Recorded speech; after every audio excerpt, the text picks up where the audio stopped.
सबसे पहले थ्योरी पढ़ेंगे। एक नंबर में क्या पढ़ेंगे? थ्योरी पढ़ेंगे। और यहाँ पे चैप्टर का दूसरा नंबर क्या पढ़ेंगे? जैसे कोई भी चैप्टर है उस चैप्टर का एक्सरसाइज क्या है, एक्सरसाइज पढ़ेंगे। और तीसरा नंबर क्या है? उस चैप्टर से बिहार बोर्ड में जितना भी क्वेश्चन पूछा गया है, तीसरे नंबर में सबसे पहले यहाँ पे चैप्टर का थ्योरी पढ़ाया जाएगा। उसके बाद इसमें क्या करेंगे? यहाँ पे जो भी क्वेश्चन एक्सरसाइज में है उस एक्सरसाइज को बनाएंगे। और तीसरा नंबर में इस चैप्टर से जो भी क्वेश्चन बिहार बोर्ड में पूछा गया है तो उस क्वेश्चन को सबसे पहले पढ़ेंगे। ठीक है, तो यहाँ पे चलते हैं हम अपने चैप्टर पे। देखो यहाँ पे सबसे पहले हम जानने की कोशिश करते हैं। रियल नंबर में सबसे पहले हम जानेंगे प्राकृतिक संख्या क्या होता है, नेचुरल नंबर क्या होता है। यहाँ पे सबसे पहले देखेंगे कि प्राकृतिक संख्या क्या होता है।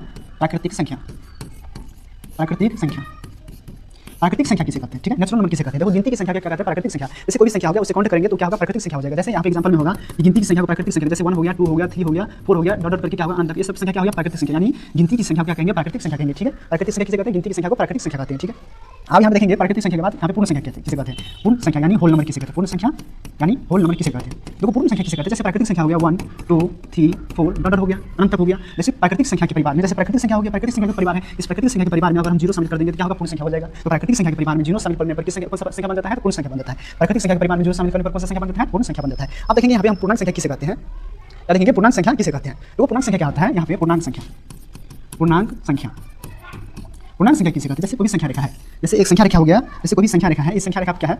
जैसे यहाँ पे 0 हो गया, यहाँ पे 1 हो गया, 2 हो गया, 3 हो गया, यहाँ पे 4 हो गया, यहाँ पे 5 हो गया, डॉट डॉट करके अनंत तक होगा यहाँ पे। और इस साइड जो भी संख्या होगा माइनस में 1 हो गया, 2 हो गया, 3 हो गया, क्या होगा? माइनस में होगा। ये संख्या इस साइड में जो भी संख्या होगा इसे क्या कहेंगे? धनात्मक पूर्णांक कहेंगे। क्या कहेंगे? धनात्मक पूर्णांक कहेंगे। और इस साइड में जो भी संख्या होगा इसे क्या कहेंगे? ऋणात्मक पूर्णांक कहेंगे। ऋणात्मक पूर्णांक कहेंगे।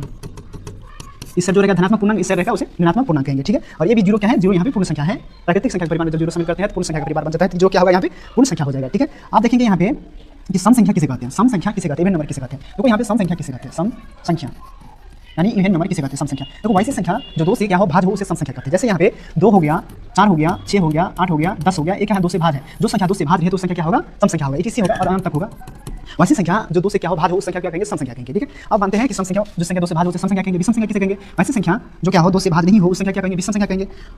वैसी संख्या क्या हो जो से 2 से क्या हो? भाज्य नहीं हो उसे विषम संख्या कहेंगे। क्या कहेंगे? विषम संख्या। विषम संख्या किसे कहते हैं? वैसी संख्या जो क्या हो 2 से क्या हो? भाज्य नहीं हो। वैसी संख्या जो 2 से भाज्य नहीं हो उसे क्या कहेंगे? विषम संख्या कहेंगे। जैसे यहाँ पे कितना हो गया? 3 हो गया, 4 हो गया, क्या हो गया? 3। यहाँ पे 4 नहीं होगा तो सम संख्या हो जाएगा। यहाँ पे कितना होगा? 3 हो जाएगा। क्या होगा? यहाँ पे 3 हो गया, 5 हो गया, 7 हो गया, 9 हो गया। ये सब संख्या क्या हो गया? विषम संख्या हो गया। ठीक है, विषम। तो सम किसे कहेंगे?